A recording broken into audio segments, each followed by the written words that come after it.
Number 6, no LTO violations. At number 7 naman po guys, NBI clearance. At regarding naman po sa hindi po nakapangalan sa inyo yung mga motor, magdala lang po kayo ng authorization letter.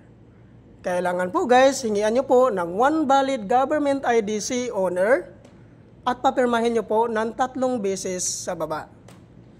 At tungkol naman po doon guys, sa second-hand po na pagkabili ng kanilang mga motor, ay kailangan nyo lang po magdala ng deed of sale.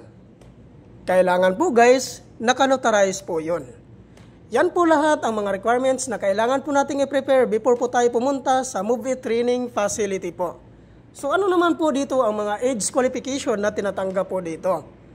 Pasok po dito guys ang 20 to 60 years old.